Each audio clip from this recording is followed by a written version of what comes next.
আল্লাহ সুবহানাহু ওয়া তাআলা আমাদেরকে পৃথিবীতে পাঠিয়েছেন তার গোলামি এবং তার দাসত্ব করার জন্য। তিনি যে বিধান আমাদেরকে দিয়েছেন, যে নিয়ম কারণ দিয়েছেন, যে নীতিমালা দিয়েছেন, সেই বিধান এবং নীতিমালা মোতাবেক আমাদের চলার জন্য। আমরা যদি আল্লাহ সুবহানাহু ওয়া তাআলার বিধানকে লঙ্ঘন করি, আমরা যদি আল্লাহ সুবহানাহু ওয়া তাআলা যে নীতিমালা দিয়েছেন এই নীতিমালাকে ফলো না করি, এই নীতিমালা অনুযায়ী যদি আমাদের জীবনকে পরিচালিত না করি, তাহলে এই পৃথিবীর ভিতরেই আমাদের জন্য আল্লাহ সুবহানাহু ওয়া তাআলা আযাব নির্ধারণ করে রেখেছেন। আল্লাহ তাআলা বলছেন, মা আসাবা মিন মুসিবাতিন ইল্লা বিইذনিল্লাহ। কোন বিপদ এবং মুসিবত আল্লাহ তাআলার হুকুম ছাড়া হয় না।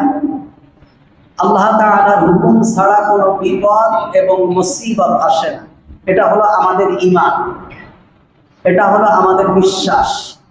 তাহলে আমাদের উপর যত বিপদ এবং মুসিবত আসবে সবগুলো কার পক্ষ থেকে? আল্লাহ সুবহানাহু ওয়া তাআলার পক্ষ থেকে।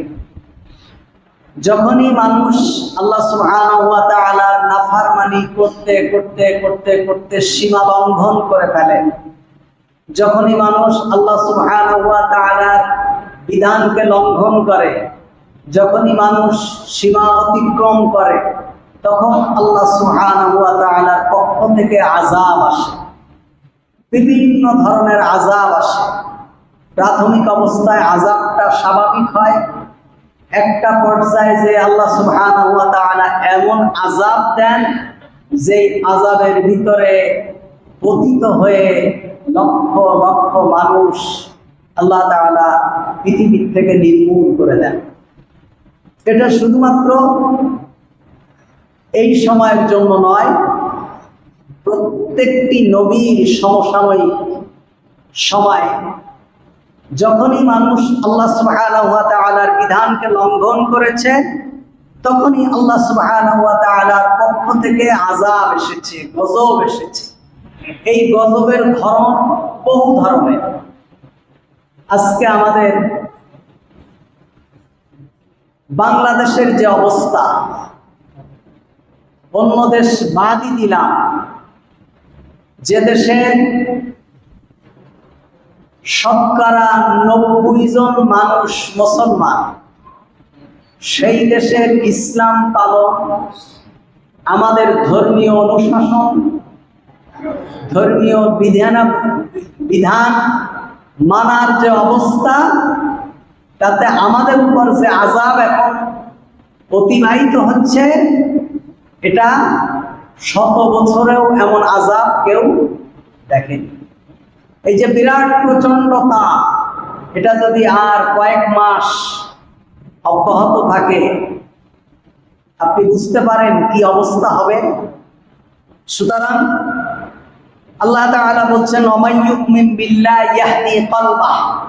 যারা আল্লাহ তাআলার উপর ঈমান আনে, আল্লাহ তাআলা তাদের অন্তরকে সৎ পথে পরিচালিত করেন।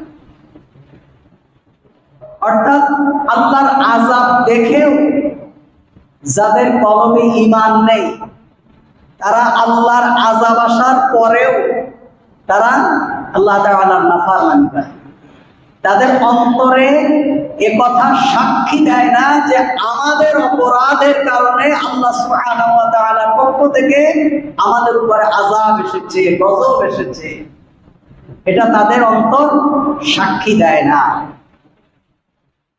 আমরা আল্লাহ সুবহানাহু ওয়া তাআলার নাফরমানি করছি, পদে পদে আল্লাহ সুবহানাহু ওয়া তাআলার নাফরমানি করছি। নাফরমানিতে আমাদের জীবন জর্জরিত।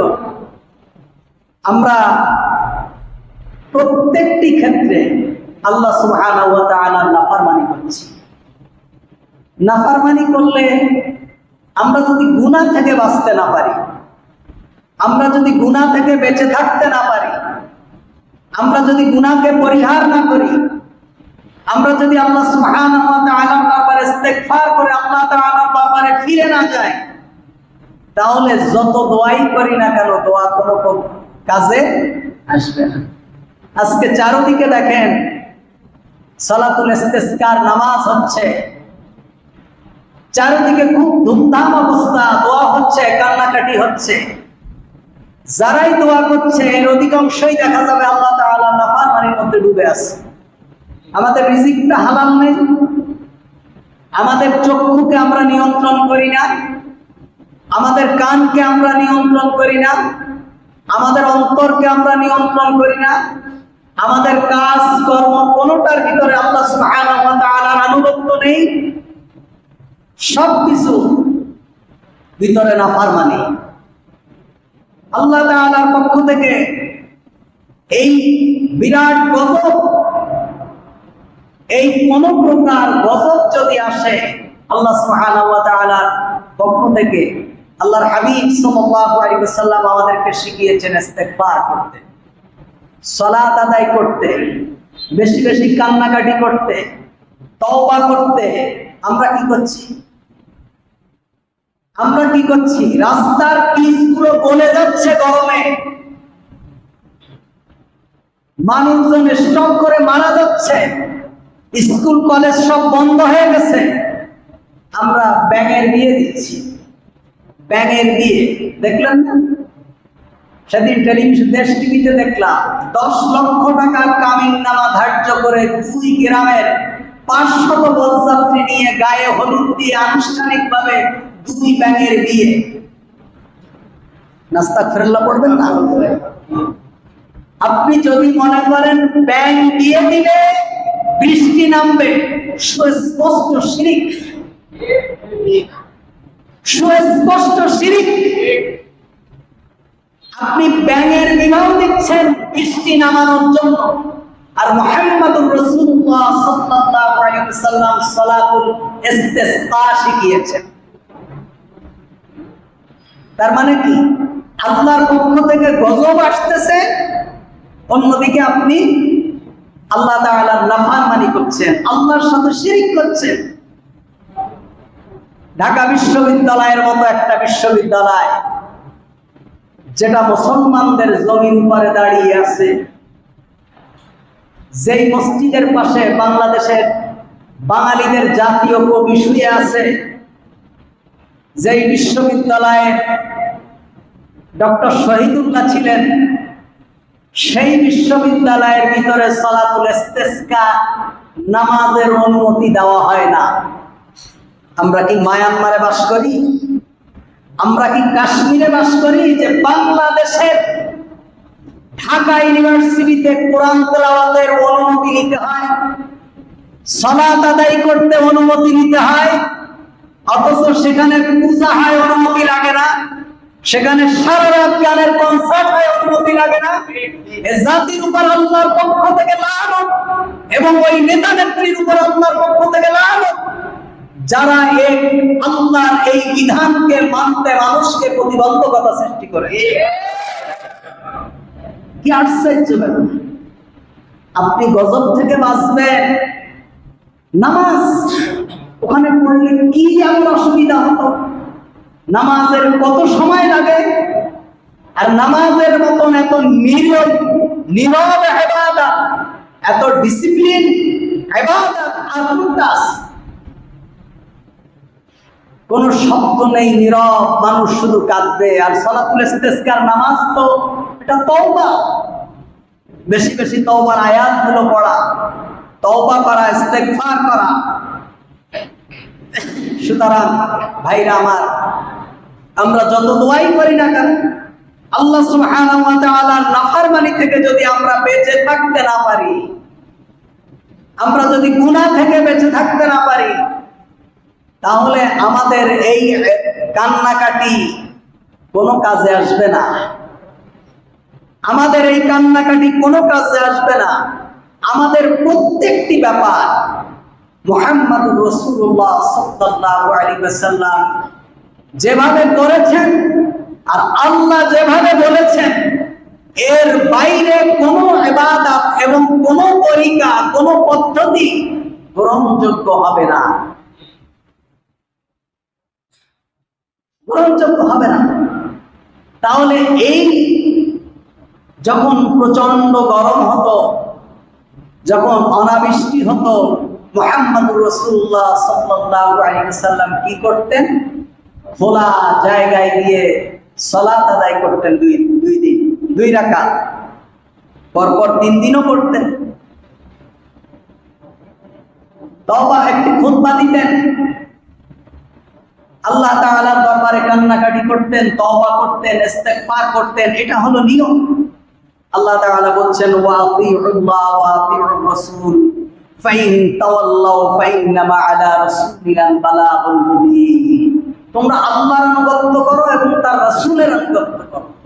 যদি আল্লাহ এবং তার রাসূলের আনুগত্য থেকে মুখ ফিরিয়ে নাও, তাহলে শুনে রাখো রাসূল সাল্লাল্লাহু আলাইহি ওয়াসাল্লাম তোমাদের কাছে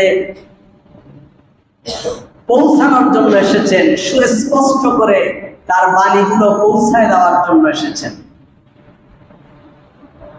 সুতরাং আল্লাহ তাআলা কি বলেছেন এবং মুহাম্মদুর রাসূলুল্লাহ সাল্লাল্লাহু আলাইহি ওয়াসাল্লাম কি করেছেন, এর বাইরে কোন পদ্ধতি আবিষ্কার করা, আজকে যেটা হচ্ছে গ্রামে গ্রামে ব্যাঙের বিয়ে হচ্ছে আনুষ্ঠানিকভাবে, এটা আবার টেলিভিশনে নিউজ করছে, গায়ে হলুদ হচ্ছে, 2 গ্রামের লোক দাওয়াত খাচ্ছে, কি একটা ধুমধাম অবস্থা।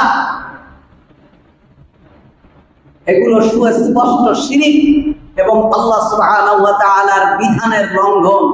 আল্লাহ তাআলা কোরআনুল কারীমে বলছেন আল্লাহু লা ইলাহা ইল্লা হু ওয়া আলাল্লাহি ফালিয়াতাওয়াক্কালিল মুমিনুন। আল্লাহ ছাড়া আর কোনো ইলাহ নেই, আল্লাহ ছাড়া আর কোনো ব্যক্তি, আল্লাহ ছাড়া আর কেউ তোমাদের কোন বিপদ মুসিবত থেকে তোমাদেরকে উদ্ধার করতে পারে না। এটা হলো ঈমান। আপনি কোন ব্যাপারে আল্লাহ তাআলা ছাড়া আর কারোর উপরে নির্ভর করলে আপনি মুশরিক। আপনি এ সমস্ত শিরকি কর্মকাণ্ডকে আপনার সংস্কৃতির অঙ্গ বানিয়ে নেবেন, অংশ বানিয়ে নেবেন, আপনার দেশীয় সংস্কৃতি বলবেন, এগুলোকে ফলো করবেন। এদেশের মিডিয়াগুলো তো ইসলামের বিরুদ্ধে, মুসলমানদের বিপরীত যদি কোনো কিছু হয়, মিডিয়াগুলো সেটা ফলো করে, প্রচার করে। দেখেন না, ইসলামী বইমেলা হয় বাইতুল মুকাররমে, কোনো মিডিয়ার কোনো খবর নেই, সব যেন ভারতের টাকা খেয়ে ঘুমায় আছে। আর যখন 21শে বইমেলা হয়, তখন একেবারে মিডিয়াগুলো সোচ্চার, তাদের খাওয়া নেই, ঘুম নেই। তার মানে কি? মানুষকে জানতেও দেয় না যে দেশে একটা ইসলামিক বইমেলা হয়, যেখানে কোরআন বিক্রি হয়, হাদিস বিক্রি হয়, সিরাত বিক্রি হয়, ইসলামী মনীষীদের জীবনী বিক্রি হয়। এগুলো জানার দরকার নেই। এগুলো যুবকেরা যত করবে, তত পাশ্চাত্যের তাবেদার গোলাম যারা আছে, তাদের নেতৃত্ব এবং তাদের ক্ষমতার বিরুদ্ধে জাতি রুখে দাঁড়াবে। এজন্য এগুলো মানুষদেরকে জানতেই দেয় না। আর ইসলামের বিরুদ্ধে যদি কিছু হয়, সেগুলোকে ফলাও করে চাপায়। ব্যাঙের বিয়ে, আপনারা জানেন কি জানি না, আমি তো মিডিয়ায় কাজ করি। যদি আপনি 20 থেকে 25 মিনিট সময় কিনতে চান, চান কেনা বলে, টেলিভিশনের সময়কে চান বলা হয়। আপনি যদি এর পিক আওয়ার আছে, বিভিন্ন সময় আছে, আপনি যদি রাত্রে 3টার সময় কেনেন, অল্প টাকা, তখন মানুষ দেখে না। আপনি যদি জোহরের পরে কেনেন, আপনি যদি আসরের পরে কেনেন, আপনি যদি মাগরিবের পরে কেনেন, এই পিক আওয়ার যে টাইমগুলো লক্ষ লক্ষ টাকা দিতে হয়। আপনি 1 মাসের সময় কিনবেন, আপনাকে হয়তো 10 লক্ষ টাকা দিতে হবে। 1 টাকা বাকি থাকতে আপনার সাইন করবে না, সমস্ত টাকা আগে পেড করতে হবে। এবার এই টাকা দিয়ে আপনি সময় কিনবেন, সময় কিনে আপনি একটা ইসলামী অনুষ্ঠান প্রচার করবেন। এবার আপনি বিভিন্ন জায়গায় গিয়ে, বিভিন্ন কোম্পানিতে গিয়ে বলবেন, ভাই আমাদেরকে একটু অ্যাড দেন, আমাদেরকে একটু অ্যাড দেন। এবার অ্যাডেরও বহু ক্যাটাগরি আছে। এই অ্যাড কেনার পরে ওই অ্যাড কিনে আপনি সময় যদি অনুষ্ঠান প্রচার করতে পারেন তা তো ভালো, টাকা দিয়ে আর না করতে পারলে আপনার ওই টাকাও গেছে, সময়ও গেছে। অথচ টেলিভিশনের সময় এত মূল্যবান সময়, রাস্তার পাশে কুকুর মরলে টেলিভিশনে খবর ওঠে, বেড়াল মরলে খবর ওঠে, আর কোন একটা কিছু হলে খবর ওঠে। দেখলেন না ফরিদপুরে কোন মন্দিরে হামলা হয়েছে, 2 ভাইকে পিটায় মেরে ফেলেছে। আপনি ভাবতে পারেন, শুনছেন, টেলিভিশনে আসছে? আসেনি। কিন্তু এই কাজটা যদি কোনো টুপিওয়ালা করত, কোন ধুতিওয়ালার গায়ে হতো, আমরা বলছি না। কোন মানুষ এদেশে নির্যাতিত হোক, ইসলামটা চায় না। ইসলাম অমুসলিমদের অধিকারকে সংরক্ষণ করেছে।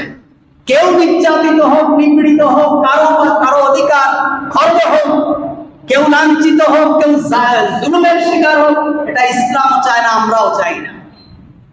কিন্তু আজকে সারা দুনিয়ার মিডিয়াগুলো ইসলামের বিপরীত চলে গিয়েছে।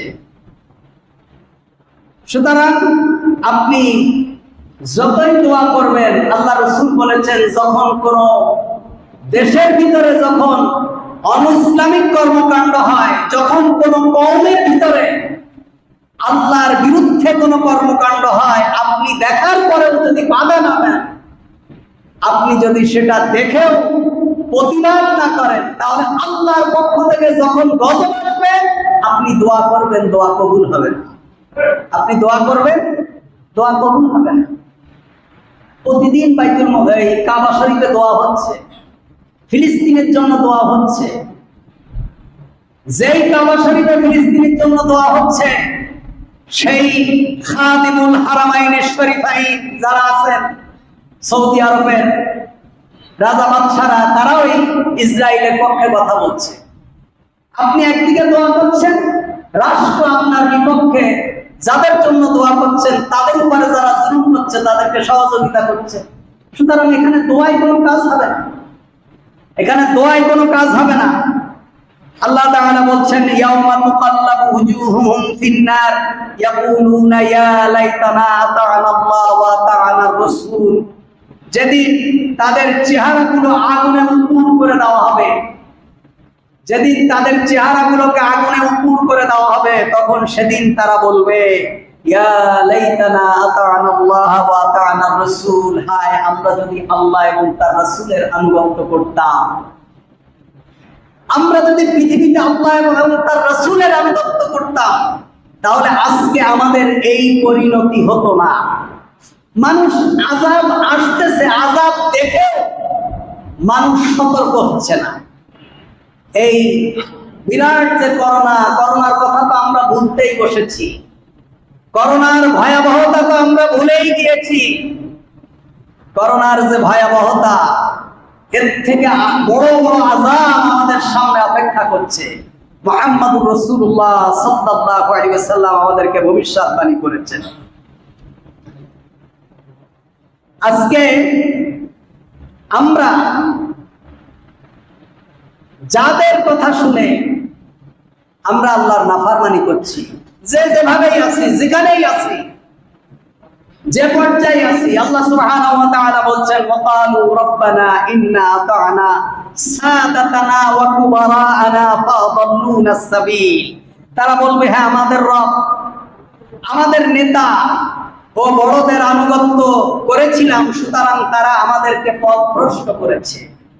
আল্লাহ তাআলা সূরা আহজাবের 67 নম্বর আয়াতে বলছেন, ওয়াকালু রাব্বানা, হে আমাদের প্রভু, ইন্না আতা'না, আমরা আনুগত্য করেছিলাম, আমাদেরকে যেই হুকুম দিয়েছে, সাদাতানা, আমাদের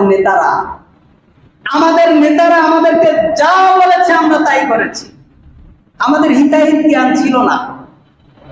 ওয়া কুবারা'না, তাফসীরের ভিতরে এসেছে সাদাতানা দুনিয়াবী নেতা, ওয়া কুবারা'না এটা বড়দের বলে বলেছে আমাদের আলেমরা।